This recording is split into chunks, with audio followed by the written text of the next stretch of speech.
I'm sure you've had this experience of putting some silverware in a glass, a fork, a knife, or a spoon, having the light come through the glass and making it look like the silverware was bent. It wasn't bent, but what you saw was a process called refraction. Refraction is where when the light hits something immersed in water, it can create a distortion called refraction. The spoon or the knife or the fork is not bent, but it appears to be bent because of the environment in which it is in. We live in a world that creates a refraction, a distortion. It can so turn things to make things that are straight look crooked, and make things that are crooked appear to be straight. And so, living in an upside down world, we often become upside down people, thinking we know the right way and going the wrong way, having the right way, choosing the wrong way. In fact, the world can make it look like a straight Christian is a crooked person, or that a crooked person is a straight person. It can refract reality. God is giving us reality, and he wants you to know that you don't wrestle against flesh and blood. The physical world is not your problem. It's merely the vehicle for your problem. Because he says in verse 12, we wrestle against principalities and powers and forces of wickedness that are located in heavenly places, or the spiritual realm. That is, the physical world gives you the fruit. The spiritual world is the root. So if you address the fruit of what the five senses brings to you, flesh and blood, without addressing the root of the spiritual world from which it emanates, you will forever, I will forever, we will forever be doing patchwork on the physical because we have never addressed the cause in the spiritual. If you and I, if we would ever take seriously the invisible spiritual realm, we would fare much better in the visible physical realm. But because of the process of refraction, distortion, the spiritual realm has been made to be seen as unreal and out there. Because after all, we operate in the world of the five senses. The five senses are very real and very necessary, but they're not the starting point for the Christian who's been seated with Christ in heavenly places. That's not where we start. That's what we deal with, but that's not where we start. The moment you start there, you're in a refracted scenario, because you're not getting things as they truly are, you're getting them as they appear to be. He has said that God has provided armament for us to wear as we deal with spiritual battles in life. In verse 14, he started off with the belt of truth. Truth is God-based knowledge. It is knowledge from God's perspective. It's God's viewpoint on a matter. Truth is God's viewpoint on a matter. That's the truth, the whole truth, and nothing but the truth, so help you God. Truth is an absolute objective standard by which reality is to be measured. Something is real based on how God views it, not even based on how you see it.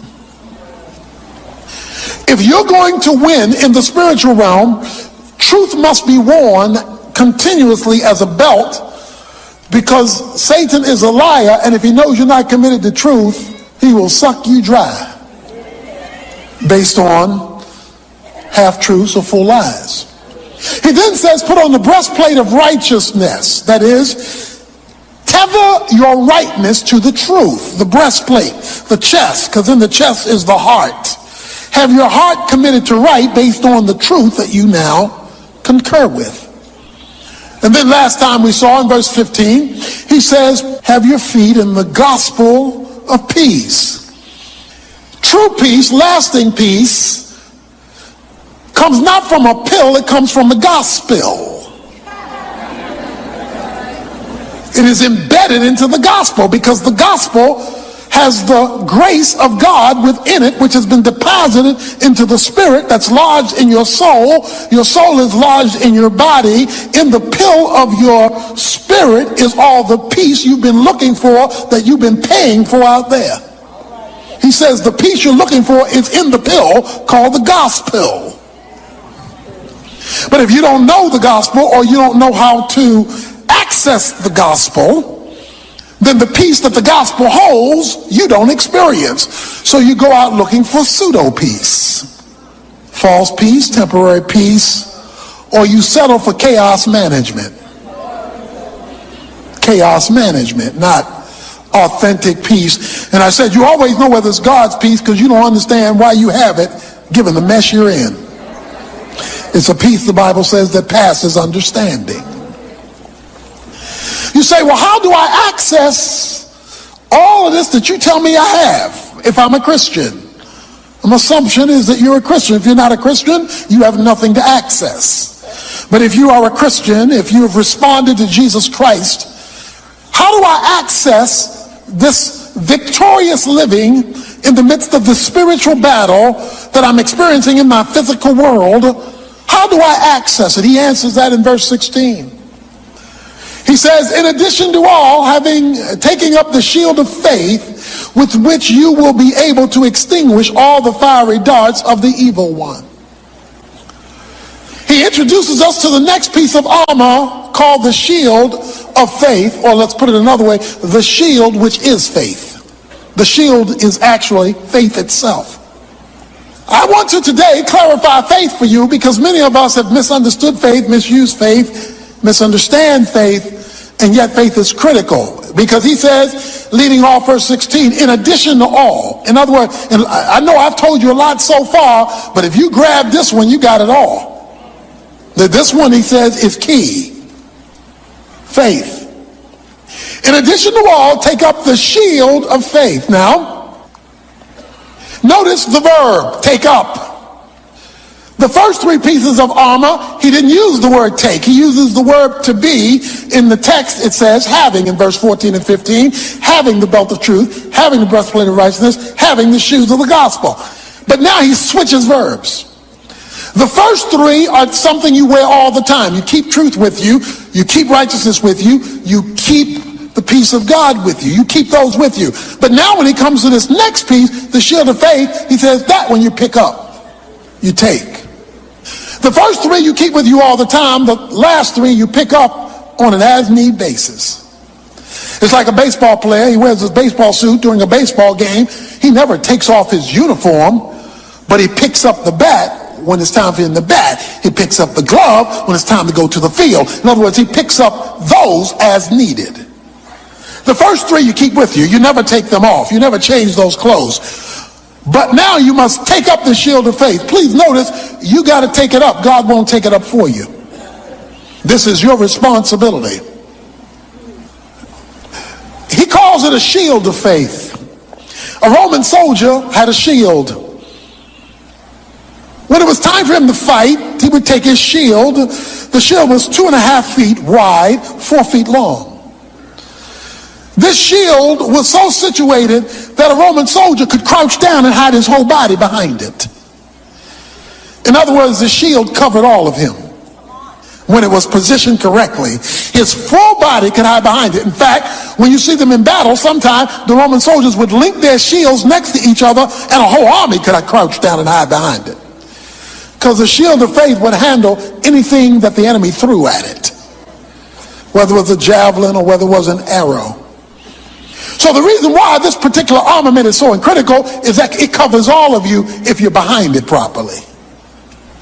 He says, in addition to all, take up the shield of faith. When do you need to take it up? Well, he's told us earlier, on the evil day. The evil day is the day all hell breaks loose in your life. It is when you're under attack. It is when the finances are so low you don't know how you're going to make it. It is when you've lost your job and there's none in sight. It is when everything is breaking down emotionally. It's the evil day. It is the day when all hell has broken loose in your life. The day of your attack, on that day, you need to be covered by a shield which is called faith. When they launch space capsules into the air and they come back down into the atmosphere, they would burn up except that they have a shield around them. This shield, in light of the heat breaking into our atmosphere, keeps them from burning up. On the evil day, you feel like you're going to burn up. He says, but if you have a shield, you'll make it in an atmosphere of chaos. So the question is now, what is faith? What is faith?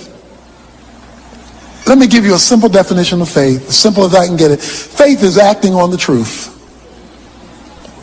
Faith is acting on the truth. Now, if you don't know the truth, or if you don't act on the truth, the word faith is a meaningless phrase. It's talk. Faith is acting on the truth. So in order to have faith, you gotta find the truth.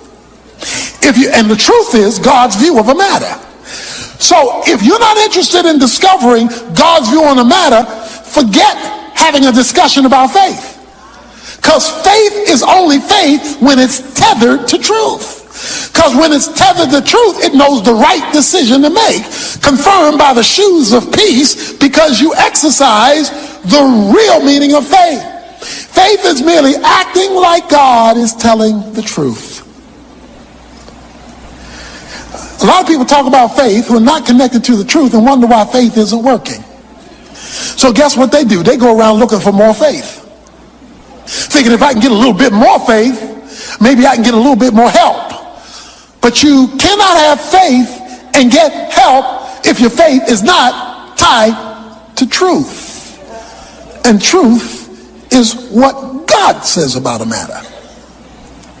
Let me tell you what truth is not, or necessarily not.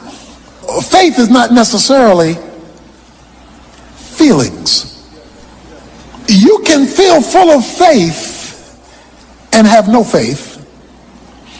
You can feel faithless and be full of faith.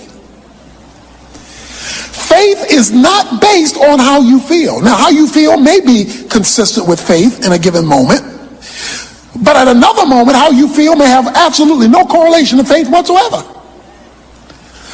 Because feelings are circumstantially driven. You feel based on how things are going. If things are going well, I feel good. Dun, dun, dun, dun, dun, dun, dun. If things are not going well, I feel bad. Because circumstances dictate feelings. And you can't always control that. You can't always control that. I am glad my faith is not tied to my feelings, because then my faith would be as up and down as my feelings are. And we're all up and down to various degrees on the feeling side. So I want to get feeling out of the definition of faith, although sometimes it is consistent with faith.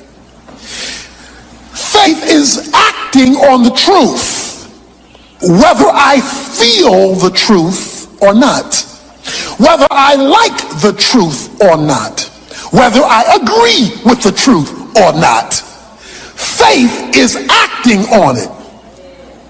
So you can feel faithish and be faithless. You go to the movie, it's a horror flick. It's a horror flick. You know those monsters aren't real. You know that. You know the zombies coming out of the grave aren't real. Yet you're sitting there, covering your eyes, can't sleep because you remember the show, and you know it's not real. You know that. You knew it before you went in. You knew it while you were watching it. You knew it when you left, and you're still all shook up. That is because the masters of the media so constructed the lie of the horror film to make you feel like it was true, even though intellectually you knew none of that was real. But they manipulated it so and made it seem so real that it governed your feelings. You will never overcome the movie until your mind overcomes your emotions. Because your emotions are controlling you based on a lie that the movie perpetuated to you. And as long as they can keep the lie in your mind, they can keep you up at night, and you're being kept up by something you knew wasn't true. When we allow faith to be defined by feelings, we will always be confused. So let's put faith in the objective place where it belongs.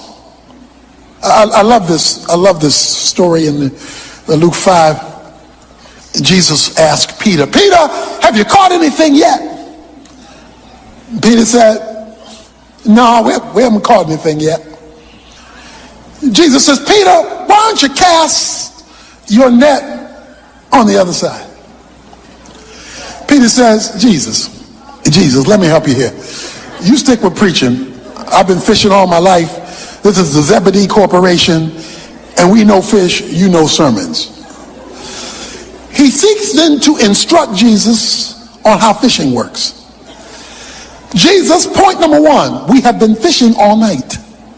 Okay, so let's get this straight. For 12 hours, we have been out there fishing. They are not biting. So for you to ask us to throw the net in doesn't make sense. Problem number two, we're in shallow water now. We're about to come in. We are not in the place where fish bite. So we've given the time, we've given the expertise, we've studied in school the location, we've got history in this company, we got all this stuff going for us. So Jesus, stick to preaching. We know fish. Jesus says, will you just cast the net on the other side? Peter doesn't feel like it makes sense.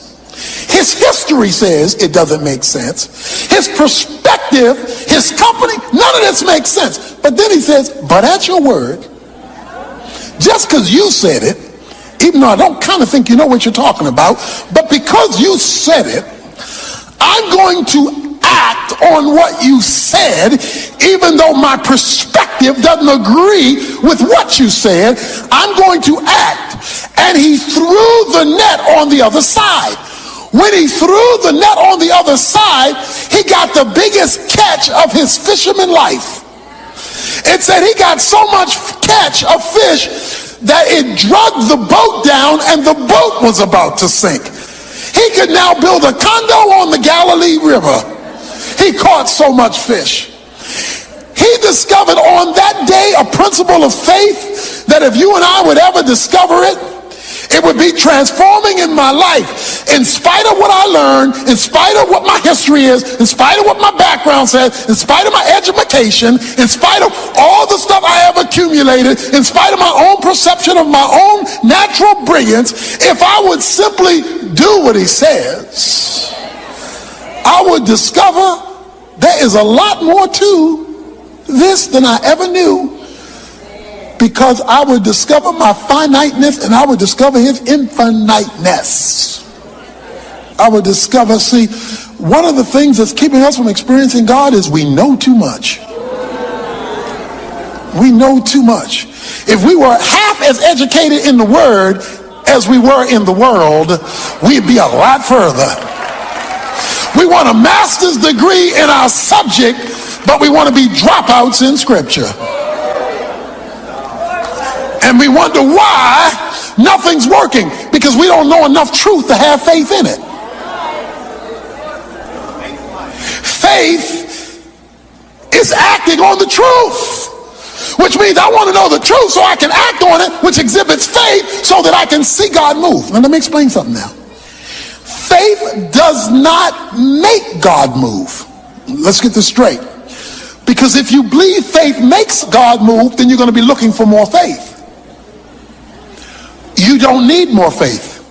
You have if you're a Christian, you have all the faith you're ever going to need for anything God's going to do with you.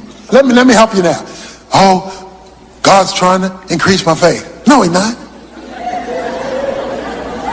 He's trying to increase your knowledge, but you've got plenty of faith. Because Jesus said if you have faith the grain of a mustard seed, you can move mountains. In other words, a little dab will do you. You don't need more faith. You need more truth. Because if you put a little bit of faith in a whole bunch of truth, that's all you need. Faith does not get God to move. All faith does is access what God has already done. Faith is the point of access, not the point of power. The power is in what God has already done in grace when he deposited the divine life within you in seed form. As the knowledge of God enters into that seed expands, and all you're doing with faith is withdrawing what grace has already put on deposit. So stop looking for more faith. You don't need more faith. The moment you act on what God says, that's all the faith you need. You got plenty of faith. So you got all the faith you need. Whatever growth your faith needs, it will get from the action you take, not by trying to conjure up more faith. Not by trying to whip it up. Just trying to whip up faith. When really all you're doing is whipping up emotion. You're not whipping up faith. He says, I want you to have the shield of faith. Faith is your access point. Romans chapter 5 verses 1 and 2. He says faith gives you access to grace, and grace is where God has deposited everything he's going to do for you. Everything God is ever going to do for you, he's already done. He can't do anything more. So even when you say God bless me, it's kind of we understand what each other means, but all the blessings he's ever going to give you, he's already given you. There's nothing new he can do for you. Your problem, my problem, is withdrawing it, not getting it. It's already given. Faith withdraws it. So here it is. Grace puts on deposit all of God's goodness on your behalf. Faith accesses the deposits. Work proves you're exhibiting faith. Work proves you're exhibiting faith. Faith accesses grace. Grace has on deposit what you're looking for. Works don't get grace, because once you attach works to grace, it's no longer grace. Romans 11:6 says, once it's of works, it's no longer of grace. So works don't give you grace. Works just access faith, and faith accesses grace. That's how it flows. So he says, put on the shield, this covering called faith. Faith is a law, Romans 3:27 says. It's a rule whereby you operate. He says you're not only supposed to get saved by faith. He says in Romans 1, you're supposed to live by faith. In other words, this is supposed to be the way you flow. You're supposed to have a faith walk. That's why the Bible calls it walking by faith. You're supposed to have a flow faith. It's supposed to be the way it's supposed to be your groove. It's supposed to be your zone.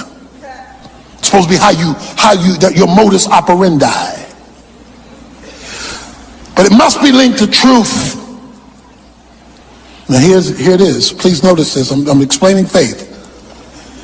Faith, if you want it to be real, watch this now, cannot be limited to your five senses. If you limit faith to your five senses, it won't be real faith. It won't be real faith. Because we're talking about accessing the invisible realm, not the visible realm. So we're not talking about accessing the stuff you can see and touch and taste. Hebrews 11:1. Faith is the substance of things hoped for. It is the evidence of things not seen. If you can see it, it's not faith.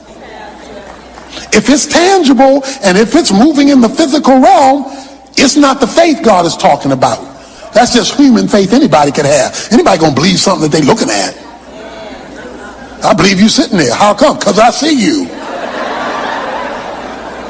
That's not what he's talking about. He's not talking about that. He's saying it's the evidence, it's the substance, so it's real. Even though it's in the spiritual realm, it's real, and it has evidence. It's provable, but it's not yet seen. The whole point of faith is to grab something out of the unseen realm and bring it down to the visible realm. So you never start with what you see to determine whether you have faith. That's called sight. It's a whole nother word. And because we don't live by faith, in other words, because that's not how we roll, that's not our flow, we don't see much grace. He says, in addition to all, above all things, take on the shield of faith. Why do I need the shield of faith? Faith. Acting like God is telling the truth. Acting like it is so even when it's not so, in order that it might be so simply because God said so. You go to the doctor because there's typically something wrong you can't fix. Because usually you started off with over-the-counter. You started off with human ability. You started off with your own mind could conjure up. You started off with what you could take care of yourself. So you went to the doctor and you went to the pharmacy. You went to Walgreens or some other pharmacy and you got some, something for your stomach, antacid, or you got something because you were going to do the best you can to make life better. But your best wasn't working. So you call the doctor. You tell the doctor, Doc, I've got a problem. My stomach hurts. The doctor's going to hear your call, but he's not going to take for granted your problem. He's not going to assume what you think is wrong is what's wrong. Now, you've talked about how you feel because you talked about the pain. But in his mind, there could be something else causing what you think is a stomach ache. So he's going to do a battery of tests to ascertain the truth about what's really wrong, creating the pain that you're now experiencing. Because all you know is the pain, you don't know what the real problem is yet until somebody who knows more than you assesses the situation, who can tell you what the truth is about what you feel. All you know is I feel a little something, but obviously I don't know enough because I couldn't fix it. So I'm going to you, Doc, for you to tell me what the real deal is. I need the truth. Why? Because until you get the truth, you can't fix the problem. See, as long as you're satisfied with antacids, and that's not your problem, then you're not dealing with the truth, although you think you're dealing with the truth. You're just dealing with limited knowledge. But the doctor has information you don't have. He comes out and he says, oh, this is the problem, which was more than just a general upset stomach. He says, this is the problem. He pulls out a sheet of paper called a prescription, and he writes on it words you do not understand. In fact, if you can read his writing, he's not a real doctor. Because one of the ways you know a real doctor's a real doctor is he can't write. You have this piece of paper and he says, take this for your real problem. Because those antacids you were taking is not your real problem. Take this. Maybe he's discovered an ulcer. You take a piece of paper that you don't understand to a pharmacy. You give it to the pharmacist, whom you do not know. The pharmacist goes back there with a whole bevy of medicines and starts putting your stuff together. That man could be putting strychnine and giving it to you because you don't know. The only reason you're doing this is you know he's qualified. You know, he's got a qualification. You don't know it based on what you're seeing, because what you're seeing may not be what it really is. And you don't even understand the paper, so you can't even test what he's doing by what's written in the paper. You got to believe that what he is offering is what's on the paper. So you've taken the prescription, you've gone to the pharmacist, he's giving you the medicine. Now you've done all that, you still got an upset stomach. And the reason why you have an upset stomach is the reason it was written and the reason you went to the pharmacy wasn't to get it, read it, and deliver it. It was to get it, read it, deliver it, get it, and take it. Until you take it, you've not fulfilled obedience. And if you don't fulfill obedience, you're not going to get better. Because your way was solving the symptom, not solving the problem. See, many of us, we come to church and we get the word and we say, well, I don't understand all that. Now, I don't understand all that. I haven't studied Hebrew and Greek and Aramaic, and I don't fully understand all that, but I know the one who gave it knows what he's talking about, because he's a pro, he's a doctor. If there is no acting on what's prescribed, there is no faith that has been exhibited. And if there is no faith that has been exhibited, stop complaining to the doctor, his stuff not working. We've got a lot of people complaining to God, your way doesn't work, and we haven't taken pill first. Or we took one pill and there's 20 in the bottle. He said take one every 4 hours, we take one every 4 days, and wonder why it's not working. Because we have not exhibited faith. Faith is not a feeling. Faith is not a discussion. Faith is an action taken based on the authorization of somebody who knows what he's talking about. Last time I checked, God knows what he's talking about. Why do you do this? So that you will be able to extinguish all the fiery darts of the evil one. He says the reason you do this, the reason why faith, that shield that you ought to crouch behind, because it can handle anything thrown your way. All the fiery darts of the devil. Notice, not all the darts or arrows. The word dart means arrows. The Roman shield is made of wood, but it's wrapped in leather or some kind of animal skin. When they went out to war, they dipped it in water. They knew that people were going to throw spears at them and that they were going to shoot at them. And that some would dip their tip of their arrow in pitch and light it. That's why it calls fiery arrows. That's an arrow that's been set aflame. You remember cowboys and Indians in the movies or in television?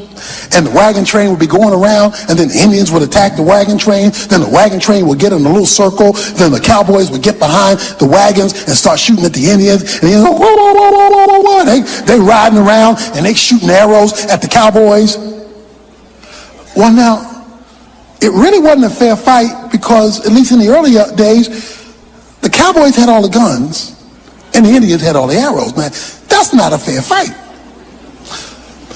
But there would always be this one smart aleck Indian. He would dip the tip of an arrow into some pitch. He would light it. So now it's a fiery dart. It's an arrow that's been lit up. He then pulls back the bow and shoots. That arrow is not for a cowboy. That arrow is for the canvas of a wagon. Because he knows if he can burn down the canvas, he can expose the cowboy. And now once exposed, I don't need fiery arrows. I just need arrows. Fiery darts are meant to dismantle you, so that now you become open for everything else he wants to shoot your way. He says the shield of faith is so strong that not only cannot arrows get your arrows that's been put on fire can't even burn you down. He says the shield of faith is staggering. Why? Because faith enters into the realm of grace and accesses God at a whole nother level. It accesses God. That's why 1 John 5:4 says we are overcomers by faith. In order to be an overcomer, there's got to be something to overcome. Maybe you're trying to overcome joblessness or finances or emotional fire of the mind or emotional depression, or maybe it's relational fires that you're going through, or maybe it's sin and temptation that has set you aflame. Whatever the fire happens to be, he says faith can put it out. Faith can put out the fire. But you've got to define faith God's way, not your way. Any weightlifter who can lift 500 pounds doesn't have a problem with 100 pounds. If you can lift 500 pounds and somebody says, well, can you lift this 100-pound bag? Ain't nothing but a thing, because if you can handle 500, 100 is no big deal. On the cross, Jesus Christ handled the sins of the whole world. the whole world, for all people, for all time, all sin was pinned on Jesus Christ 2,000 years ago on the cross. All the sins of all mankind for all world was put on Jesus Christ on that day. So if he could handle all the sins and all the circumstances of all men for all time, what did you tell me your problem was? What did you tell me your situation was? What did you tell me your need was? And you're going to imply the God who can handle it for the whole world on the cross, yours is a little bit too heavy. No, what's missing is faith in it, not power for it. What he is suggesting to us is that if we will take faith seriously as God defines it, you will experience victory as you've never had it before. I will never forget it. I will never forget it. This is lodged in my mind. The 1996 Olympics. Her name was Carrie Struggs. She was a gymnast, a little tiny girl. The United States gymnast team was in second place.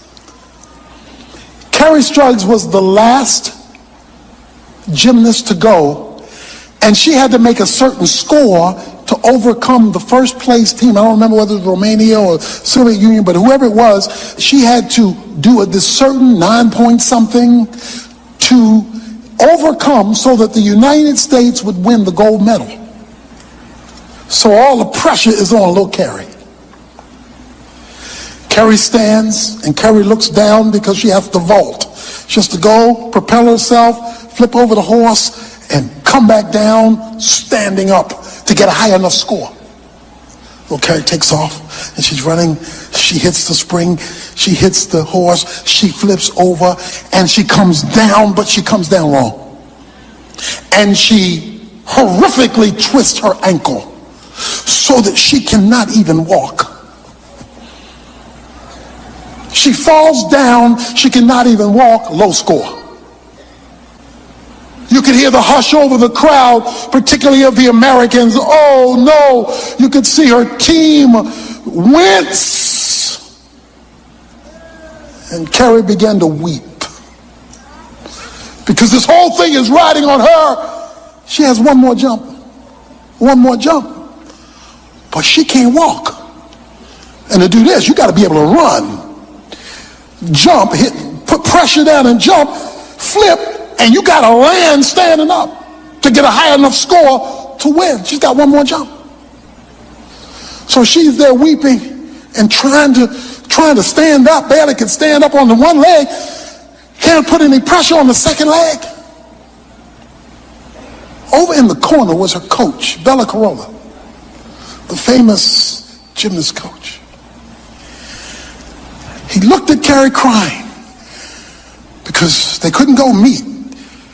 He says, Carrie, everything about Jesus' life and ministry is special, but Luke chapter 7, verses 1 to 10 is unique. Why do I say that? Because according to verse 9, after he has the conversation with the centurion, it says, when Jesus heard this, he marveled at him. There are only two times that I recall in Scripture Jesus marveling. One is Mark chapter 6, verse 6, where it says, and he marveled at their unbelief. He was shocked. You see me doing all this, you see me achieving all this, and you still don't believe? I'm shocked. But here he marvels at his belief, what he calls his great faith. So Jesus wants to give you and me the opportunity to shock him, to blow his mind from this story. But what you may think blew his mind may surprise you. Let's set the scene. There is a centurion. A centurion was a mid-level officer in the Roman army who oversaw 100 soldiers. the centurion, century, 100.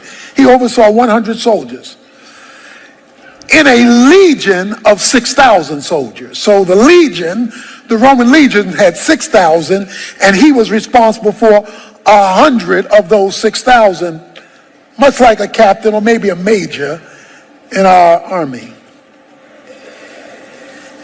He had a servant who got ill. He got sick and was about to die. It says that the centurion heard about Jesus. Word had gotten out that this Jesus is something else. The blind see, the lame walk, the dumb talk. I mean, it's just this Jesus is blowing folks' minds with what he's doing. So he sends a couple of Jewish leaders to ask Jesus to come and save his servant who's about to die.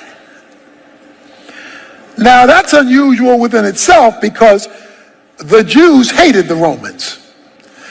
But this Roman was cut in different cloth because the Jewish leaders said he loves our nation, and he even went into his pocket to build our synagogue. He says this guy has loved our nation, and you ought to help him. You ought to save his servant.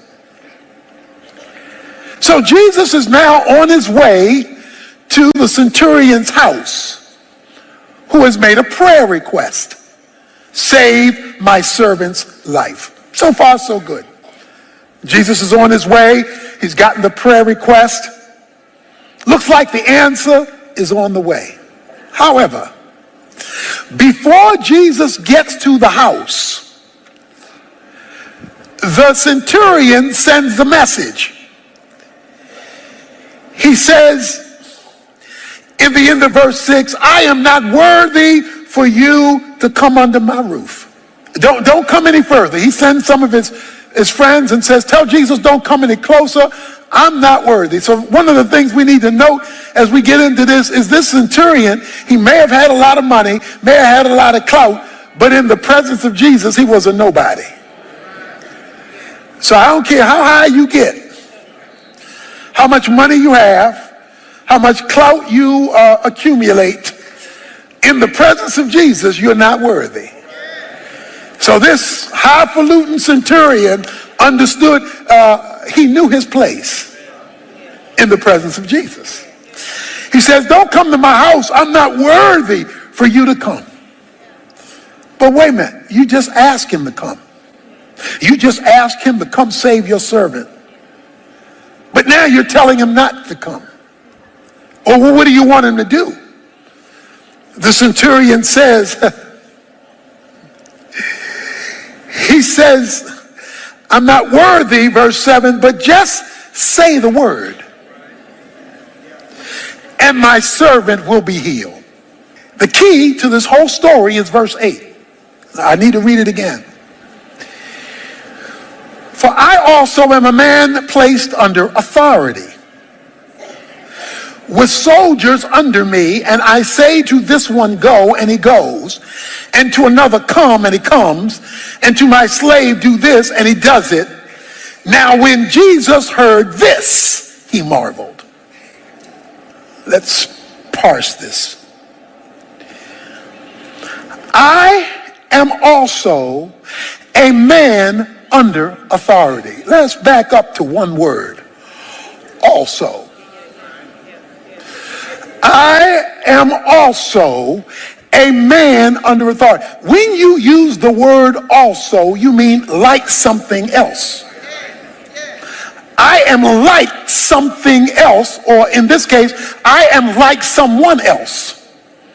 I am also a man under authority. Well, who is he talking to, and who is he talking about? He's talking about Jesus. He says, Jesus, I'm like you. I am just like you. I am a man under authority. Why does he say that? Word has gotten out about Jesus doing all these miracles. Again, the blind see, the lame walk, spoken, now dead. And Jesus is doing some big time stuff on earth. But the centurion says, Jesus, I know how you're doing that. You're doing all that stuff you're doing because you're under authority. Because I am also. You are also. You're pulling all this off because there's somebody over you allowing you to do it. You're under authority. I also. Jesus Christ in his humanity operated not by virtue of his deity, but by virtue of his submission. Jesus says in chapter 5 of John, verse 19, these words, therefore Jesus answered and said unto them, truly, truly, I say to you, the Son can do nothing of himself, unless it is something he sees the Father doing. For whatever the Father does, these things the Son also does in like manner. For the Father loves the Son and shows him all things that he himself is doing. And the Father will show him greater works than these, so that you may, catch this word, marvel. So let me give you the principle and then break it down further. Because this is a